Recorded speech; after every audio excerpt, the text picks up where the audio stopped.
السلام علیکم ورحمۃ اللہ وبرکاتہ۔ عزیزان گرامی، مرزا جونیئر نے یہ دعویٰ کیا ہے کہ شراب پینا حرام تو ہے، لیکن شراب ناپاک نہیں ہے، پلید نہیں ہے۔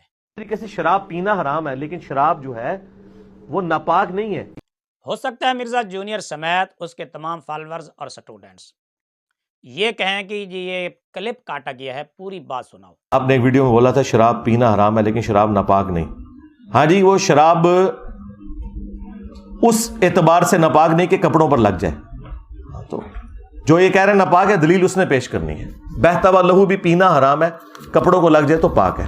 اس کے اوپر آپ تفصیلی ویڈیو میری دیکھ لیں، ہومیوپیتھک ادویات کے اوپر میں نے تفصیل سے بولا ہے۔ دلیل اس نے پیش کرنی ہے جس نے کہنا ہے کہ یہ کپڑوں کو ناپاک کرتی ہے۔ پینا حرام وہ ثابت ہے، کپڑوں کو لگنے سے یہ سب کا اتفاق ہے کہ نہیں، اسی لیے سارے پرفیوم استعمال کر رہے ہیں۔ مولوی تو پوری شیشی خالی کر کے آمدہ جائے۔ جی آپ نے پوری بات بھی سن لی، جس سے یہ بات بالکل واضح ہو گئی کہ مرزا جونیئر کا یہی موقف ہے، اس کا یہی نظریہ ہے کہ شراب اور خون حرام تو ہیں لیکن ناپاک نہیں ہیں۔ اور اس کی دلیل کیا پیش کی؟ اس کے پاک ہونے کی، یعنی شراب اور خون کے پاک ہونے کی جو اس نے دلیل پیش کی ہے وہ ہومیوپیتھک ادویات ہیں اور پرفیوم ہے۔ یعنی پرفیوم اور ہومیوپیتھک ادویات مرزا جونیئر کے نزدیک یہ خون اور شراب کے پاک ہونے کی دلیل ہیں۔ پینا حرام وہ ثابت ہے، کپڑوں کو لگنے سے یہ سب کا اتفاق ہے کہ نہیں، اسی لیے سارے پرفیوم استعمال کر رہے ہیں۔ مولوی تو پوری شیشی خالی کر کے آمدہ جائے۔ یہ تو ایسے ہی ہے جیسے کہ کوئی بندہ دودھ اور لسی کو ایک سمجھ لے۔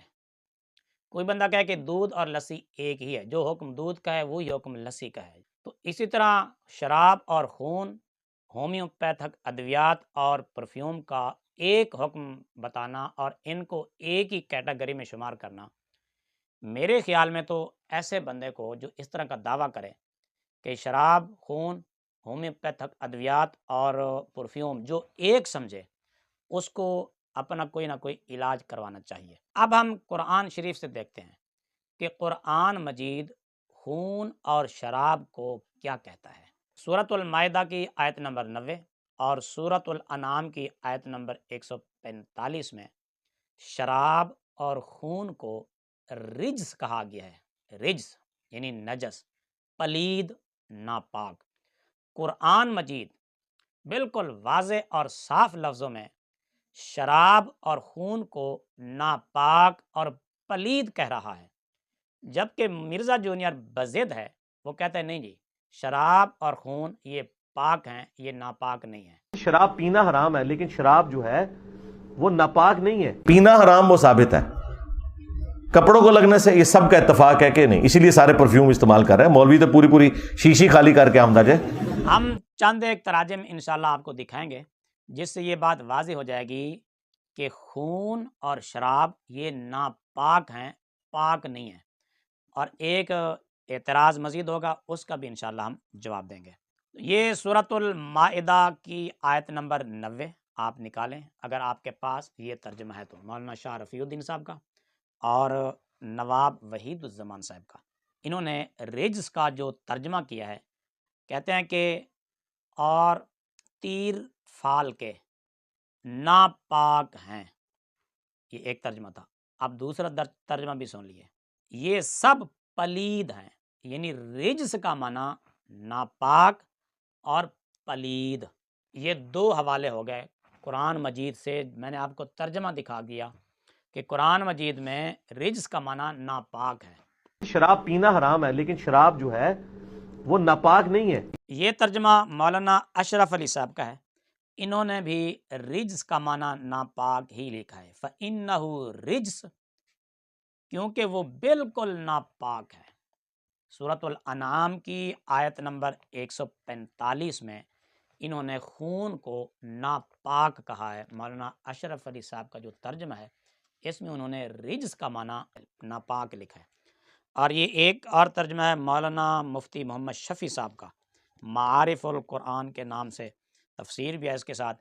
سورہ توبہ کی آیت نمبر 95 کے تحت اس کا ترجمہ کرتے ہوئے مولانا محمد شفیع صاحب لکھتے ہیں فَأَعْرِضُوا عَنْهُمْ إِنَّهُمْ رِجْسٌ، کہ بے شک وہ پلید لوگ ہیں، یعنی رجس کا معنی پلید کہا گیا ہے معارف القرآن میں۔ پینا حرام وہ ثابت ہے، کپڑوں کو لگنے سے یہ سب کا اتفاق ہے کہ نہیں، اسی لیے سارے پرفیوم استعمال کر رہے ہیں، مولوی تو پوری شیشی خالی کر کے آمدہ جائے۔ البیان ہے امام اہل سنت علامہ غزالی زمان سید احمد سید کاظمی رحمۃ اللہ تعالیٰ علیہ، انہوں نے بھی سورۃ المائدہ کی آیت نمبر 90 کا ترجمہ، جہاں رجس یعنی شراب کو جو رجس کہا گیا ہے اور شیطانی کام کہا گیا ہے، انہوں نے یہ لکھا ہے کہ اور بت اور جوئے کے تیر سب ناپاک ہیں، یعنی سب ناپاک ہیں، اس میں شراب بھی، خمر بھی موجود ہے، وہ بھی ناپاک ہی ہے۔ یہ 1 2 3 4 5 ترجمے ہم نے دکھا دیے، جس میں انہوں نے صاف صاف لکھا ہے کہ خون اور شراب بالکل ناپاک ہیں، پلید ہیں۔ انشاءاللہ مزید ترجمے بھی آپ دیکھتے جائیں گے۔ یہ مولانا جونا گڑھی کا ترجمہ ہے جو سعودی عرب سے چھپ کر آتا ہے، سعودی عرب سے، یہاں پر بھی چھپتا ہے لیکن ہم سعودی عرب والا ترجمہ دکھا رہے ہیں آپ کو۔ انہوں نے بھی رجس کا معنی سورۃ الانعام کی آیت نمبر 145 کا جو ترجمہ کیا ہے، انہوں نے رجس کا معنی یہ کیا ہے کیونکہ وہ بالکل ناپاک ہے، بالکل ناپاک۔ دلیل اس نے پیش کرنی ہے جس نے کہنا ہے کہ یہ کپڑوں کو ناپاک کرتی ہے، پینا حرام وہ ثابت ہے، کپڑوں کو لگنے سے یہ سب کا اتفاق ہے کہ نہیں، اسی لیے سارے پرفیوم استعمال کر رہے ہیں۔ یہ تفہیم القرآن ہے، یہ وہ کتاب ہے جس کو مرزا جونیئر اردو میں نازل شدہ قرآن بھی کہہ چکا ہے۔ مولانا مودودی صاحب نے سورۃ الانعام کی آیت نمبر 145 میں جو ترجمہ کیا ہے، انہوں نے بالکل صاف لکھا ہے یا سور کا گوشت ہو کہ وہ ناپاک ہے، یعنی رجس کا معنی، رجس کا ترجمہ مولانا مودودی صاحب نے بھی، جس کو مرزا جونیئر اردو میں نازل شدہ قرآن کہتا ہے، انہوں نے بھی رجس کا معنی ناپاک لکھا ہے۔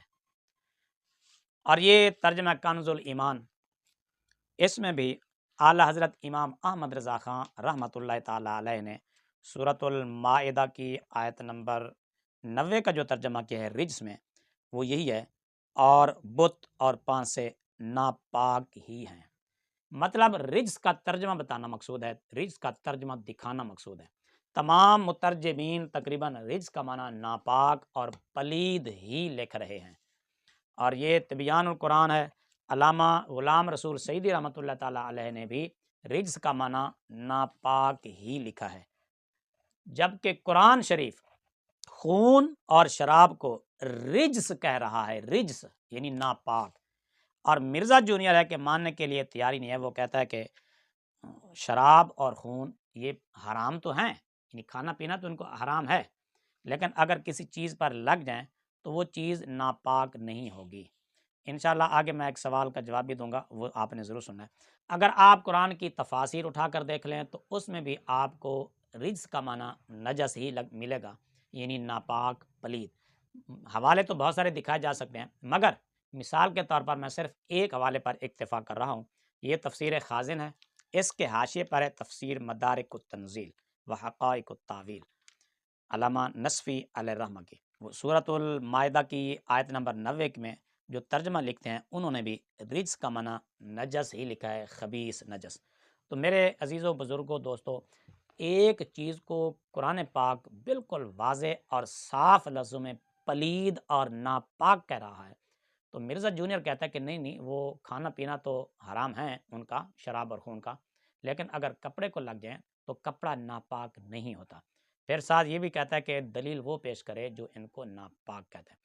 ہم نے الحمدللہ ایک نہیں بلکہ کئی، 1 2 3 4 5 6 7 8 9 10 حوالے پیش کیے ہیں جس میں نجس کا معنی پلید اور ناپاک لکھا گیا ہے۔ یہ تمام مترجمین نے، اس میں کئی ترجمے ایسے بھی ہیں جو مرزا جونیئر کے ممدوح مترجمین کے ہیں، اور مرزا جونیئر ان کو اردو میں نازل شدہ قرآن بھی کہہ چکا ہے، انہوں نے بھی رجس کا معنی ناپاک لکھا ہے، پلید لکھا ہے، اور قرآن شراب اور خون کو ناپاک اور پلید کہہ رہا ہے۔ اگر آپ کے ذہن میں یہ سوال گردش کر رہا ہو کہ قرآن مجید نے یہاں پر کئی چیزوں کو رجس کہا ہے، شراب کو، خون کو، اور فال کے تیروں کو، بتوں کو، کئی چیزوں کو ناپاک کہا ہے،